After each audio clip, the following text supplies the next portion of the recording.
12 industries ని తీసుకురావడం జరిగింది. అందులో భాగంగా సంగారెడ్డి జిల్లా జైరాబాద్ కాన్స్టిట్యున్సీకి రావడం చాలా అదృష్టంగా భావిస్తున్నాం. మరి ఈరోజు ప్రతిపక్ష పార్టీలు మొన్న పార్లమెంట్ ఎలక్షన్స్ అయిపోయిన తర్వాత మోదీ గారి మీద ఎన్నో అభాండాలు వేసి అభివృద్ధి కుంటుపడుతుంది. మరి ఈరోజు ఒక రాష్ట్రానికి మెచ్చుకుంటూ ఒక రాష్ట్రాన్ని పట్టించుకోవట్లేదు అని ఎంతో మంది ఎన్నో విధాలుగా మాట్లాడారు. ఆంధ్రాకి 15,000 కోట్లు ఇచ్చిండ్రు, తెలంగాణ రాష్ట్రానికి ఏమి ఇచ్చిండ్రు, ఏం చేసిండ్రు అని మాట్లాడినటువంటి ప్రతిపక్షాలకి ఈరోజు చెంపపెట్టు దెబ్బ అని చెప్పి ఈ సందర్భంగానే తెలియజేస్తా ఉన్నాను. ఎందుకంటే మన దేశంలో మరి 10 రాష్ట్రాలలో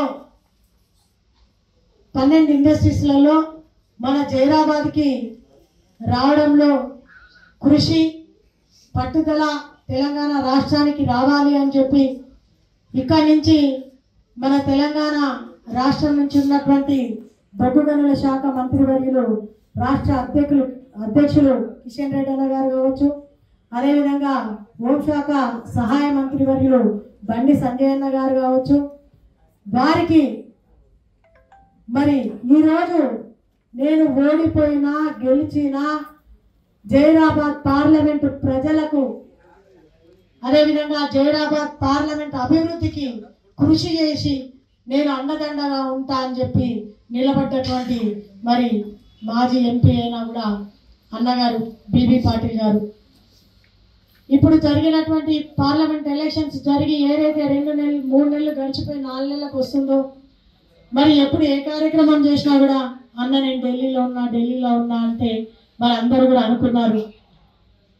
ఇక్కడ జైరాబాద్ పార్లమెంట్లో నిలబడ్డారు, మరి ఓడిపోగానే పట్టించుకోకుండా పోయి ఢిల్లీలో కూర్చున్నారు, మరి మమ్మల్ని పట్టించుకుంటలేరు అని చెప్పి స్టేజీ మీద ఉన్నవాళ్ళు స్టేజీ కింద ఉన్నవాళ్ళు చాలా మంది చాలా రకాలుగా మాట్లాడినటువంటి వాళ్ళకి ఈరోజు ఏంటంటే ఒకటే నిరూపించుకోవాలని అనుకున్నారు.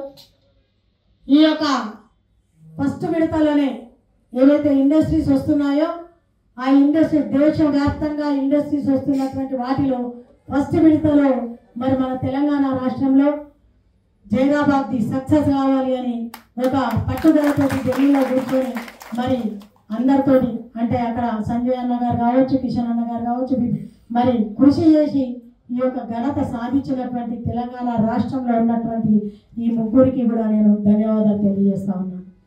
మరి ఈ యొక్క గ్రాండ్ నెక్లెస్ ఇండస్ట్రీస్ స్మాల్ సిటీలో భాగంగా హైదరాబాద్ నాగ్పూర్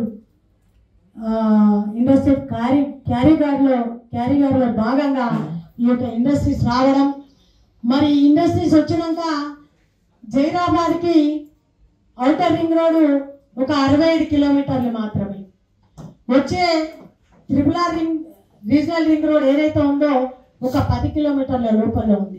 అంతేకాకుండా ఈ జైరాబాద్ పార్లమెంట్కి ఈ తెలంగాణ రాష్ట్రానికి పక్కన ఉన్నటువంటి కర్ణాటక రాష్ట్రం కావచ్చు, మహారాష్ట్ర కావచ్చు, బీదర్ కావచ్చు, ఇవన్నీ కూడా ఈ ఇండస్ట్రీస్ రావడం ద్వారా అక్కడ కూడా అభివృద్ధి చెందడానికి గొప్ప అవకాశంగా మనం భావించవచ్చు.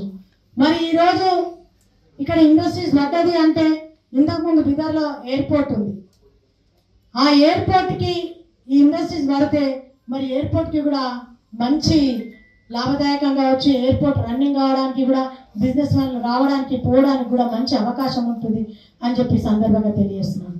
మరి ఈరోజు 2,361 కోట్ల రూపాయలతోటి 3,265 ఎకరాలలో ఏదైతే ఈ ఇండస్ట్రీస్ వస్తుందో రావడం ద్వారా రేపు బిజినెస్ పరంగా ఒక 10,000 కోట్ల రూపాయలు పెట్టుబడి పెడితే 1,74,000 మందికి ఉద్యోగాలు వచ్చే అవకాశం ఉంటుంది. అంటే మరి ఈరోజు తెలంగాణ రాష్ట్రం మీద కేంద్రంలో ఉన్నటువంటి మన ప్రధానమంత్రి నరేంద్ర మోదీ గారికి ఉన్నటువంటి చిత్తశుద్ధి ఏందో ప్రతిపక్షాలకి ఈరోజు తెలియపరచాల్సినటువంటి అవసరం ఈ మన జైరాబాద్ కాన్స్టిట్యున్సీ ప్రతి కార్యకర్త ప్రతి మండలాధ్యక్షుడికి ఇది మేము సాధించిన విజయం అని చెప్పి గర్వంగా చెప్పుకునే అవకాశం వచ్చిందంటే ఈరోజు మీరందరూ కూడా గర్వపడాలని చెప్పి నేను ఈ సందర్భంగా తెలియజేస్తా ఉన్నాను. ఎందుకంటే చాలా పార్టీలు చాలా మంది ఇక్కడ ఉన్నటువంటి భారతీయ జనతా పార్టీ కార్యకర్తలను కానీ మండలాధ్యక్షులను కానీ ఎవరినైనా కూడా గతంలో చాలా మంది అంటే హేళన చేసినటువంటి సందర్భం ఉంటుంది.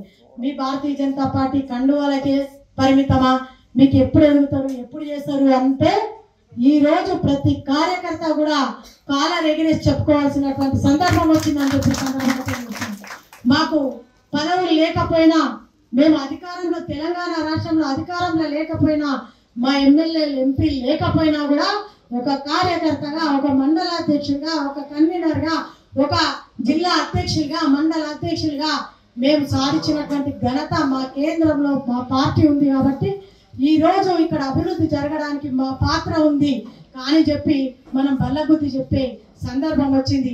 అంతే ఈ ఒక్కటే కాదు, రాబోయే రోజులలో కూడా ఓడిపోయినా గెలిచిన మా అభ్యర్థి ఇక్కడ పిబి పాటిల్ గారు ఉన్నారు. కేంద్ర ప్రభుత్వంలో మేము కేంద్రంలో మరి ఈరోజు మేము అధికారంలో ఉన్నాం కాబట్టి ఇక్కడ ఏ అభివృద్ధి జరగడానికైనా మేము కృషి చేస్తాం, మేము పోరాడతాం. కింద స్థాయి బూత్ అధ్యక్షుడి నుంచి మొదలుకుంటే ఎక్కడికక్కడ మేము పై వరకు తీసుకుపోతే ఇక్కడ రాష్ట్ర అధ్యక్షుల వరకు తీసుకుపోతే రాష్ట్ర అధ్యక్షులు కేంద్రం వరకు తీసుకుపోయి అభివృద్ధిలో మేము పాలు పంచుకుంటామని చెప్పి మనం ఈ సందర్భంగా తెలియజేయాల్సినటువంటి అవసరం ఉంది. మరి ఈరోజు పెద్ద ఎత్తునగా మనం ర్యాలీ అని ఏదైతే అనుకున్నామో కిందికి మీదికి వర్షం పడుతున్నా కూడా ఈ వర్షంలో మరి వర్షం మీ పక్కన పెట్టి సాధించిన ఘనతను మేము చెప్పుకోవాలి అని ఒక సంతోషంతో ప్రతి కార్యకర్త కూడా ఈరోజు వందలలో ఇక్కడికి వచ్చిందంటే మరి ఈరోజు అందరికీ కూడా ధన్యవాదాలు తెలియజేస్తున్నాను. ఈ 100 మంది వచ్చినప్పటికీ వర్షం కారణంగా మనం ర్యాలీ చేయలేక పాలాభిషేకం చేసి మోదీ గారికి మరి ధన్యవాదాలు. ఇక్కడ జైరాబాద్ కాన్స్టిట్యున్సీ ద్వారా సంగారెడ్డి జిల్లా జైరాబాద్ కాన్స్టిట్యున్సీ ద్వారా ప్రతి కార్యకర్త కూడా పాలాభిషేకం చేసి మోదీ గారికి అభినందనలు తెలిపి ప్రెస్ మీట్ పెట్టడం జరిగింది. కాబట్టి రాబోయే రోజులలో కూడా ఈ రోజు కాంగ్రెస్ ప్రభుత్వం ఏదైతే చెప్పుకుంటుందో ఒక 2 మాటలు చెప్తాను. మనం ప్రెస్ మీట్ చెప్పింది ఎందుకంటే ఇండస్ట్రియల్ దాని గురించి కాబట్టి ఈ రోజు ఇండస్ట్రియల్ మనమే తీసుకొచ్చినాం అని చెప్పి ఎవరైతే కాంగ్రెస్ లో ఉన్నటువంటి ఎంపీలు కావచ్చు ఎమ్మెల్యేలు కావచ్చు చెప్తున్నారో ఇది శుద్ధ అబద్ధం. ఇది మోదీ గారు మన రాష్ట్రానికి బహుమతిగా ఇచ్చిండు, ఇది మనం ఎక్కడైనా ఛాలెంజ్ చేయొచ్చు అని చెప్పి ఈ సందర్భంగా మీ అందరికీ తెలియజేస్తూ ఈ అవకాశం ఇచ్చిన మీ అందరికీ కూడా నేను ధన్యవాదాలు తెలియజేసుకుంటూ భారత్ మాతాకి जो अभी बताया जैसा जो पंतप्रधान के इसमें अध्यक्षता में कैबिनेट कमेटी और इकोनॉमिक अफेयर्स की तरफ से जो मंजूरी मिली है उसके बाद ओवरऑल डेवलपमेंट हमारे जैराबाद का इतना ज़्यादा हो जाएगा कि हैदराबाद के पास जैराबाद एक अच्छा इंडस्ट्रियल जोन बनेगा और रेवेन्यू जनरेटिंग डिस्ट्रिक्ट या रेवेन्यू जनरेटिंग कॉन्स्टिट्यूंसी बनेगा। सब इस पर भरोसा देता हूँ।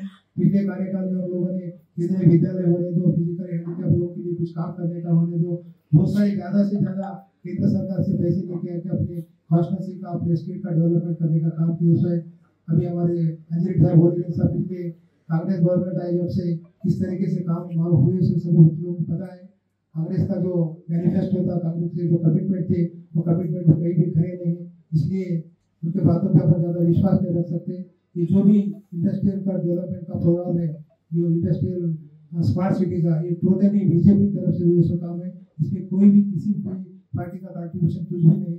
और आने वाले दिनों में डेफिनेटली जो सेकंड फेज का जो एक्विजिशन करने का है 12,500 एकड़ में से जो 3,250 एकड़ की बाकी का वो भी करेंगे और इससे भी अच्छा डेवलपमेंट करके जैराबाद एक अच्छा सिटी बनाने की जरूर कोशिश करेंगे।